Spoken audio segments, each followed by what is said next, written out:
À peine entamé le conclave sur les retraites, déjà mal embarqué entre le MEDEF qui se dit pessimiste, FO qui claque la porte. Ces concertations qui doivent durer 3 mois sont-elles illusoires ou un chemin est-il possible entre les partenaires sociaux? On va en parler tout de suite avec Frédéric Souillot. Bonsoir, Bonsoir. secrétaire général FO. Merci d'avoir accepté notre invitation. Et bonsoir Gaëtane Mélin, qui va nous accompagner ce soir, chef du service économie de BFM TV. Yves et Bruno qui sont toujours à mes côtés. Frédéric Souillot, 14h cet après-midi, coup d'envoi des concertations. Quelques minutes plus tard, FO quitte la table des discussions. Vous vous insurgez. Tout ceci est une mascarade. Pourquoi une mascarade? Écoutez, le courrier que nous a remis, nous a envoyé hier soir très tard le Premier ministre. Il nous dit vous avez carte blanche, sans tabou ni totem. Et en fait, dans le courrier, on s'aperçoit qu'on fait une délégation paritaire permanente auprès du gouvernement et qu'on est enfermé dans un carcan qui nous dit vous ne pouvez pas toucher à l'âge de départ, vous devez préserver l'équilibre financier, mais bien évidemment, ça, on est d'accord. Et sur le reste, vous ne pourrez bouger sur rien. Donc, moi, je le dis depuis le début, je l'ai même déjà dit ici sur votre plateau, moi, je suis pour l'abrogation de la réforme des retraites. Si c'est pour aller négocier 3 clopinettes et dire bon, on a un petit peu aménagé ou amélioré cette réforme des retraites, c'est cette réforme des retraites dont on ne veut pas. Aujourd'hui, on n'est pas encore à 64 ans et 50% de ceux qui liquident leur retraite ne sont déjà plus en emploi. On doit parler du taux d'emploi et de l'emploi tout au long de la vie. Pour qu'on ait tous, Gaëtane, le même niveau de connaissance sur ce sujet, en fait, François Bayrou a dit que tout pouvait être discuté, mais il a ajouté une condition dans ce courrier qui a été envoyé aux partenaires sociaux, c'est de rétablir l'équilibre du système financier à horizon 2030, alors que le mot d'ordre, jusqu'ici, c'était de ne pas dégrader l'équilibre financier. Oui, alors il avait parlé d'équilibre financier du système des retraites, mais sans forcément donner de date. Et le problème, c'est que la Cour des comptes a chiffré le déficit du régime des retraites du privé, un déficit qui va s'accroître au fil des années et qui, en 2030, sera beaucoup plus important qu'en 2025, puisque je rappelle, pour 2025, on estime qu'il devrait être de l'ordre de 6,6 milliards d'euros, et donc de près de 10 milliards en 2030. Et donc, effectivement, là, le Premier ministre dit aux partenaires sociaux, débrouillez-vous comme vous voulez, mais en tout cas, l'objectif, c'est d'avoir un système équilibré en 2030. Donc, ça veut dire que non seulement on va aller au-delà, finalement, de la réforme de 2023, parce que la réforme de 2023, qui était censée équilibrer le système, eh bien, finalement, on s'aperçoit qu'elle n'est pas suffisante et qu'à court terme, en 2023, on y est parvenu, puisqu'on avait un régime excédentaire, notamment grâce à l'inflation, mais que très rapidement, eh bien, donc en fait, ce que François Bayrou est en train de dire, c'est voilà, il faut aller encore plus loin que la réforme de 2023 parce qu'il va falloir financer encore, trouver encore plus d'argent. On rappelle, en fait, les marges de manœuvre, c'est on baisse les pensions, on augmente les cotisations, ou bien on augmente la durée de cotisation, on décale l'âge de départ à la retraite. Et vous, ce que vous dites, Frédéric Souillot, la condition fixée par François Bayrou d'atteindre l'équilibre financier donc en 2030, ça empêche toute voie de compromis possible sur un retour à un âge à 62 ans, un âge de départ à 62 ans. Mais oui, et puis... C'est une équation impossible. Mais l'équation, comme il la pose dans son courrier, elle est impossible. Elle n'aurait été déjà pas simple avant. On est d'accord là-dessus. Ouais. Maintenant... vous disiez, tous les syndicats disaient que c'était possible de financer un retour à l'âge de 62 ans. Ah oui, non mais moi je le dis encore et j'y crois. Si on augmente de 10 points le taux d'emploi des 55-64 ans, c'est Jean-Hervé Lorenzi qui l'a écrit, défini, projeté, on a 4 milliards d'excédents en 2030. Donc là, on n'a pas de sujet.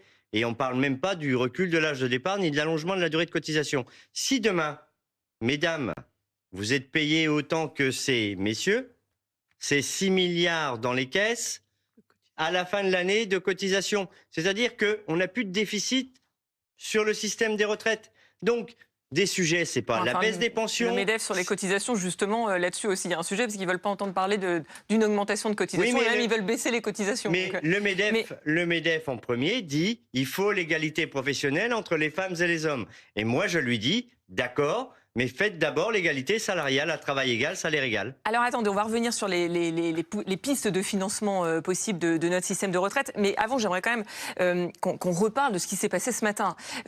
Vous parlez de mascarade, vous parlez même d'instrumentalisation des syndicats. C'est-à-dire qu'on soit précis.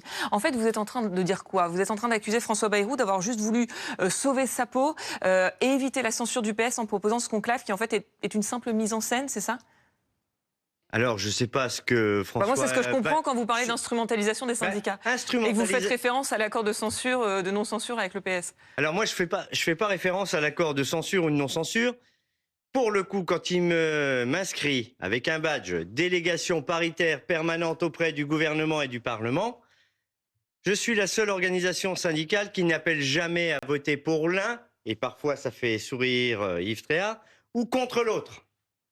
Parce que je ne suis pas instrumentalisé depuis 1947 à Force ouvrière. On a décidé, ils ont décidé avant moi, mes pères, de ne plus être instrumentalisés par quelque parti politique que ce soit. C'est pour ça qu'on a quitté la CGT pour arrêter l'instrumentalisation du Parti communiste. Et là, pour le coup, je vais devenir un assistant du gouvernement et je vais lui rendre des comptes rien qu'à lui. Eh bien, le code du travail, c'est pas cela. La négociation collective, la démocratie sociale, ce n'est pas cela. Il nous sollicite une lettre de cadrage, une lettre d'orientation. C'est ce que je dis à la fin de mon communiqué. D'ailleurs, le L1 du code du travail serait légitime. On reprend la discussion sur là où on l'a arrêté sur pacte de la vie au travail. On parle formation professionnelle tout au long de la vie, reconversion, fin de carrière, usure au travail, pénibilité, puisque c'est des mots dont on peut parler. Et on parle prévention plutôt que réparation. Mais justement, il y a des choses qui peuvent se négocier. On va y revenir dans un instant. Mais là, pour votre position, c'est clair, c'est terminé pour vous. Vous n'y retournerez pas jeudi prochain? Mais même si le Premier ministre dit dans une interview au Figaro qu'on sera les bienvenus autour de la table de négociation, pour négocier, il faut être deux.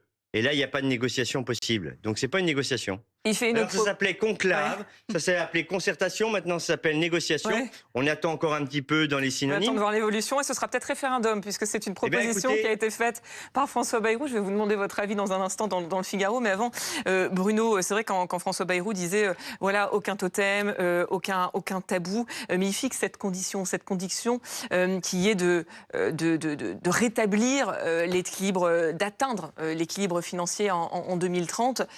Ça veut dire que c'est strictement impossible de revenir sur la réforme des retraites de 2023, que c'est une équation, je disais tout à l'heure, une équation impossible. Je crois que Gaëtan Mélin a bien posé la question, c'est-à-dire que déjà, la réforme de 2023 ne permet pas d'équilibrer les comptes. Je crois qu'on est autour de 2 tiers à peu près, ça couvre à peu près les 2 tiers de ce qu'il faudrait pour couvrir le paiement des pensions.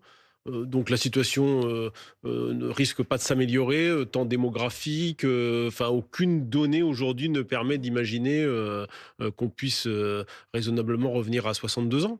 Donc je pense que les données du problème n'ont pas beaucoup changé. François Bayrou... Il y a quand même quelques milliards en plus à aller chercher du coup pour 2030, là dans les conditions qui sont fixées par François Bayrou. Quelques milliards en plus, et de toute façon, François Bayrou... Quand il a posé les termes du conclave, il les a posés en expliquant que lui, il était plutôt favorable à une retraite par points, il n'était pas forcément favorable aux bases de la réforme de 2023. Mais du coup, pardonnez-moi, mais je repose la question. Il a vendu quelque chose au partenaire social qui est compliqué, d'autant plus que le FO décide de sortir du conclave. Ouais, le MEDEF, il rentre entraînant les pieds. On n'a pas encore entendu la CGT, mais enfin, on imagine que ça va ressembler à ce que dit FO. Oui, pour l'instant, la CGT n'a pas claqué la porte. C'est très mal embarqué, c'est clair. C'est très mal embarqué. Mais Bruno, je repose la question que j'ai posée à Frédéric Souillot. Est-ce que ce conclave, finalement, ne sera qu'un instrument politique pour éviter la censure? Je ne sais pas, parce que on peut pas reprocher à François Bayrou d'avoir essayé de donner quand même la main aux partenaires sociaux. Après, ils la prennent pas. M. Souillot décide de partir. C'est dommage. Je veux dire, c'est aux partenaires sociaux aussi de donner des solutions, des solutions crédibles, hein, pas des solutions impossibles à appliquer. Gaëtan ? On aurait très bien pu revenir sur l'âge de départ à la retraite. En fait, la Cour des comptes fait un certain nombre d'hypothèses et notamment indique que si on agit sur la durée de cotisation, eh bien là, on peut avoir une manne financière plus importante à plus long terme. On peut également agir effectivement sur les cotisations, les augmenter un peu. Et puis, on peut aussi, ça c'est la Cour des comptes qui le dit, on peut désindexer les pensions à un point au-dessous de l'inflation. Donc voilà, il y a des possibilités aujourd'hui de résoudre cette équation financière, mais il faut faire des choix. Il faut savoir. C'est pas très populaire. Il n'y a pas beaucoup de partis politiques qui ira dans ce sens de désindexer les pensions. Et j'imagine que Frédéric Souillot doit bondir en entendant cette proposition. C'est d'ailleurs pour cela que François Bayrou donne finalement le bébé aux partenaires sociaux en disant écoutez, très bien, trouvez la solution. Oui, mais est-ce que l'équation est... Enfin, je repose ma question. Est-ce que c'est pas un peu facile de dire, voilà, le cadre, il est comme ça, mais il est tellement étroit. C'est ce que vous êtes en train de dire. Il est tellement étroit que de toute façon, les solutions, ce sont celles du MEDEF. On voit bien surtout que les solutions sont complètement divergentes. Vous imaginez bien que le patronat ne veut pas entendre parler d'augmentation de cotisations. Et du côté des organisations syndicales, si on veut revenir à l'âge de 62 ans, c'est pas pour augmenter la durée de cotisation qui, de fait, de toute façon, repoussera l'âge de départ à la retraite, à moins qu'on parte avant. Mais là, pour le coup, on aura une paupérisation d'un certain nombre de retraités qui auront déclenché leur retraite alors qu'ils n'auront pas l'intégralité de leur cotisation. Alors, il y a peut-être une porte de sortie possible. C'est ce que François Bayrou dit ce soir dans le Figaro. Il dit un référendum, pourquoi pas? Si ce conclave n'aboutit pas, eh bien pourquoi pas un référendum? Mais moi, j'ai une lecture très cynique de la chose. Je pense qu'il faisait de la politique. Il a fait d'abord de la politique, François Bayrou. Et quand il a proposé d'ouvrir ce conclave, cette grande conférence sociale, il ne faut pas oublier une chose, c'est qu'en faisant ça, il achetait, entre guillemets, la non-censure du Parti socialiste. C'était ce que lui demandait le Parti socialiste. Et il a accepté. Et après tout, il fait de la politique. Et il est assez fin. Il est retors. Il a réussi son coup puisque la censure n'a pas été votée. Encore faut-il que les partenaires sociaux jouent le jeu. Là, pour l'instant, il faut claquer la porte. On verra ce qu'on fera maintenant, le problème, c'est que il faut qu'il en sorte de cette histoire-là. Et aujourd'hui, la sortie, elle me paraît très compliquée. Parce que, si vous voulez mon avis, là, il pourrait sauter au mois de juin, précisément. Parce qu'il ne faut pas oublier que s'il y a un accord qui est trouvé, cet accord, il doit encore être discuté au Parlement. Or, le Parlement, à l'Assemblée nationale en tous les cas, le Premier ministre est loin d'avoir une majorité. Donc, ce qui se passe aujourd'hui, c'est que, comme d'habitude en France, quand les politiques ne savent pas s'en sortir, qu'est-ce qu'ils proposent? Un référendum. Ils balancent la patate chaude. Comme ça, si ça marche pas, et si le référendum donne un résultat qui dit les Français veulent que justement... Tout dépendra de la question. Ouais, oui, la question elle va s'appuyer nécessairement sur un projet de loi. Non, mais si vous demandez aux Français aujourd'hui, est-ce que vous voulez revenir à 62 ans, il ne posera jamais cette question. Il ne posera pas cette question. Et alors, il y a une deuxième chose qu'il faut dire aussi, c'est qu'il y a le coup de théâtre, si vous me permettez, d'aujourd'hui, de Force ouvrière, mais il y a aussi le MEDEF qui a sérieusement durci le ton. Justement, on va en parler. Ce qu'il faut dire, c'est que M. Martin, le patron du MEDEF jusqu'à présent, était plutôt assez conciliant. Mais il s'est fait taper sur les doigts. Et il s'est fait taper sur les doigts par un homme, notamment, qui s'appelle Bernard Arnault, qui lui a dit non. Non, vous ne cédez pas. Là, vous êtes trop gentil. Et donc, qu'est-ce qui se passe? Donc c'est Bernard Arnault qui tire les ficelles du conclave? Attendez, il a les moyens de le faire. Mais qu'est-ce qui se passe? Aujourd'hui, dans Le Monde, le journal Le Monde, Patrick Martin donne une interview où il est sur l'âge pivot. Alors là, il est fermé au possible. On verra votre réaction dans un instant sur l'interview de Patrick Martin. Mais juste sur cette proposition de référendum, c'est vrai qu'Emmanuel Macron avait dit, effectivement, moi, j'aimerais bien interroger les Français sur un certain nombre de... Oui, trancher. Vous avez raison. Des questions essentielles. Voilà, demander aux Français de trancher sur des questions essentielles. La réforme des retraites, c'est une question essentielle. Est-ce que, sur le principe... Vous dites oui, ça pourrait être très intéressant d'aller demander... les sondages sont encore très très élevés. Pour un retour à 62 ans, on était à 66% dans le sondage ELAB il y a 2 jours. Donc moi je dis référendum oui. Oui, mais vous imaginez une seule vous imaginez une seule seconde que la question pourrait être... Vous êtes d'accord, favorable à un retour à l'âge de 62 ans? Mais non, la question elle ne sera pas posée comme cela. Mais... je suis d'accord avec Yves Tréhard, mais c'était Ah oui, ça vous fait sourire, mais Non, mais allez-y, développez. c'était se débarrasser d'abord du problème en disant bah, les interlocuteurs sociaux, les partenaires sociaux, débrouillez-vous avec le cinéma. Et si le cinéma marche pas, plutôt que de parler de théâtre, eh bien, on va demander comme ça, faire un référendum. Le nombre de fois où ça nous a été proposé Oui. et le nombre de fois où ça a été réalisé, jamais. En même temps, sur les retraites et notre système de retraite par répartition. Il aura 80 ans cette année. Qu'on réfléchisse à son évolution, à son équilibre et tout ça, on est tous d'accord. On gère le régime de retraite complémentaire, Agir Carco. oui, Agir Carco, paritairement, et même quand on a dû prendre des décisions difficiles, on les a toujours prises. On sait prendre nos responsabilités. Pour autant, il faut qu'on nous laisse les moyens de pouvoir le faire. Moi, j'aime pas les carcans. Alors, j'aimais déjà pas les mitres, mais alors le carcan, c'est encore pire. Ouais, vous dites que c'est biaisé d'avance, d'une certaine façon. Mais Gaëtane, j'en viens au sujet du référendum. Quelle pourrait être la question soumise aux Français ? Il y en a plusieurs. Est-ce que vous voulez maintenir un système par répartition ? Est-ce que vous voulez ouvrir la voie à une nouvelle réforme des retraites, une retraite par points ?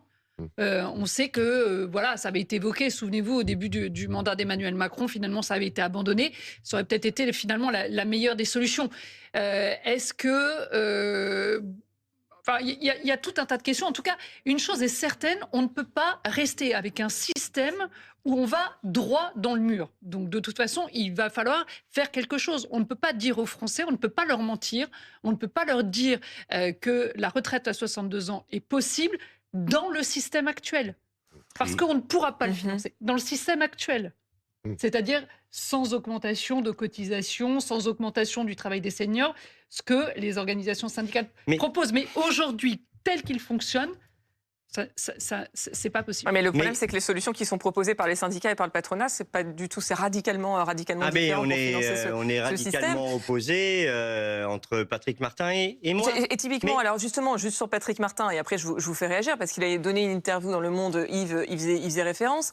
D'emblée, ce matin, avant même le début des concertations, il dit « Je suis hélas pessimiste sur l'issue des discussions ». Donc vous voyez, vous avez un point commun avec Patrick Martin. J'en ai plein de points communs avec lui. Et puis, alors vous allez nous dire dans un instant les autres points communs. Et sur la réforme des retraites, la possibilité de remettre en chantier la réforme de 2023, ce qui est votre volonté, il le dit, c'est une mauvaise idée, une initiative malheureuse qui a été prise dans le cadre d'un accord de non-censure avec le Parti socialiste, et on y revient. Donc, vous avez effectivement plusieurs points communs avec Patrick Martin. Vous estimez que c'est une espèce de mise en scène politique et que vous êtes pessimiste sur l'issue de ces négociations.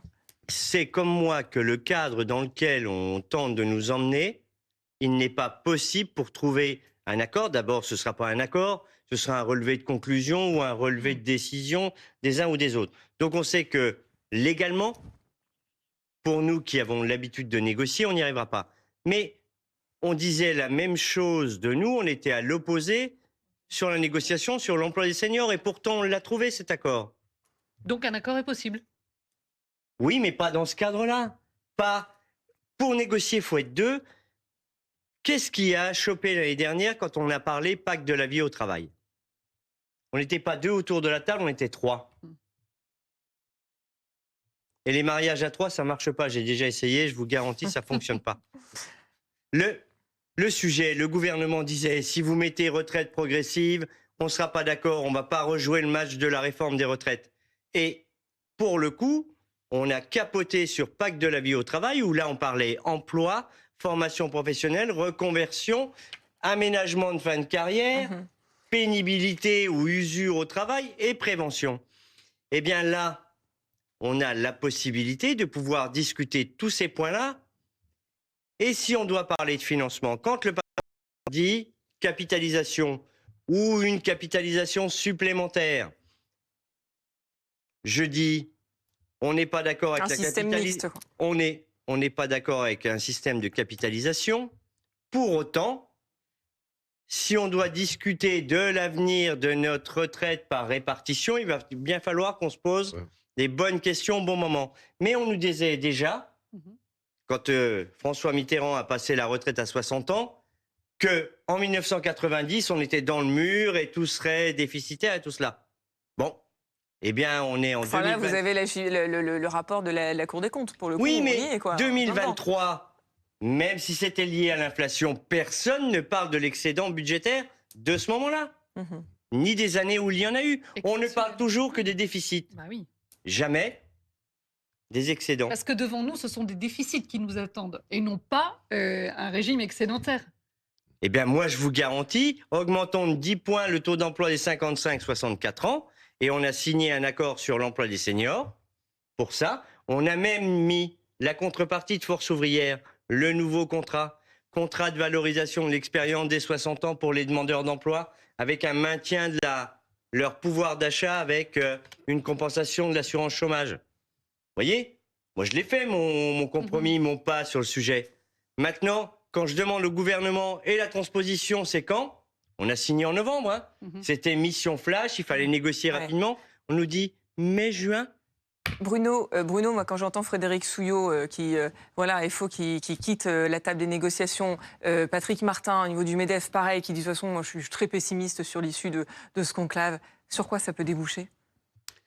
Il faut voir ce que va dire la CFDT. Je pense que la CFDT va quand même avoir un rôle important, ne serait-ce que pour essayer de trouver une sorte de compromis ou un terrain minimum pour le gouvernement. Je ne sais pas s'ils iront jusqu'au référendum, mais de toute façon, le référendum, ça s'appuiera forcément sur un projet de loi. Donc, ce projet de loi, il faudra qu'il soit nourri. Sur quel point ils iront? La CFDT va quand même avoir un rôle parce que de la décision de la CFDT dépendra aussi de ce que diront les socialistes au Parlement. Et c'est ça qu'il faut surveiller. On voit bien que pour ce qui est du MEDEF qui est entré dans les pieds, c'est pas vraiment une surprise qu'il soit vraiment le pied sur le frein. On pouvait se douter que Force ouvrière, en rentrant, resterait pas très très longtemps et que la CFDT emboîtera probablement le pas. Après, il y a des autres partenaires qui restent, et notamment la CFDT. Et à mon avis, c'est ça qu'il faut regarder. Après, si la CFDT baisse le pouce assez vite, le conclave sera mort. Qu'est-ce que vous dites aux autres partenaires? Je vous donne la parole dans un instant, Yves, mais Frédéric Souillot, qu'est-ce que vous dites aux autres syndicats? Vous leur dites c'est une perte de temps, claquez la porte comme nous? Je dis faites comme nous, réclamez un L1 du Code du travail pour qu'on négocie sur l'amélioration des conditions de carrière des uns et des autres et la formation professionnelle tout au long de la vie. On augmentera le taux d'emploi et on réduira le déficit très très rapidement. Le problème de François Bayrou, c'est que bon, il y a les partenaires sociaux effectivement, mais il y a aussi le fait que le sujet des retraites, eh bien, fait la coalition de toutes les oppositions, puisqu'ils sont tous d'accord là-dessus. Ils sont tous d'accord contre le gouvernement et le pouvoir exécutif. Hein, du Rassemblement national à la France insoumise, en passant par le Parti socialiste, les Verts et les communistes. Et là, si vous rassemblez tout ce monde-là, ça fait une majorité. Le Parti socialiste, il faudra voir s'il ne s'aligne pas sur la position de la CFDT. Alors, il faut voir. Justement, s'il y avait eu un accord de tous les partenaires sociaux, eh bien, au Parlement, on aurait été obligé de respecter cet accord. Même si, effectivement, il déplaisait au Parti socialiste ou au Rassemblement national, je vois mal comment les parlementaires pouvaient désavouer, effectivement, les partenaires sociaux. Mais on s'oriente malheureusement pas vers un accord entre les partenaires sociaux. Vous aussi pessimiste ce soir, Gaëtane Mélin. Il y en a un qui ne va pas avoir de problème de retraite, c'est l'ex-directeur général de Stellantis. Carlos Tavares, je vois cet urgent de l'agence France Presse qui nous dit que Carlos Tavares doit toucher une indemnité de départ de 12 millions d'euros. Un commentaire, très, très Frédéric Souillot? C'est comme à chaque fois. On a dépassé l'entendement. 12 millions d'euros. 12 millions d'euros. Oui. Bon même s'il continue avec le train de vie qu'il a actuellement, ni lui ni ses enfants n'auront de problème d'argent jusqu'à la fin de leur jour. Et dans le même temps, il refusait d'augmenter les salaires et le reste. Ce qu'on peut dire sur Stellantis, c'est qu'il a fait un bon boulot de redressement au moment où il a fallu faire la fusion. Maintenant, c'était comme les indemnités de départ de Carlos Ghosn ou d'autres. On est dans l'hallucination. C'est comme il y a 25 ans, quand les employeurs gagnaient 20 fois le salaire moyen de l'entreprise, on trouvait qu'ils étaient très bien payés. Aujourd'hui, quand c'est 100 fois, 200 fois ou 300 fois, ça n'a aucune aucune mesure. C'est pas admissible. Surtout que le timing est très mauvais puisque Stellantis vient de publier ses résultats annuels et les résultats sont tout simplement catastrophiques. Oui. Donc, ça tombe vraiment au pire des moments. Et pourquoi on continue comme ça? Pourquoi on continue avec de telles indemnités de départ alors même qu'à chaque fois, ça crée la polémique? Ce sont des contrats qui sont négociés. C'est une entreprise qui est privée. Voilà, on a beau le déplorer, malheureusement, encore une fois, c'est un conseil d'administration qui valide des contrats. Donc voilà.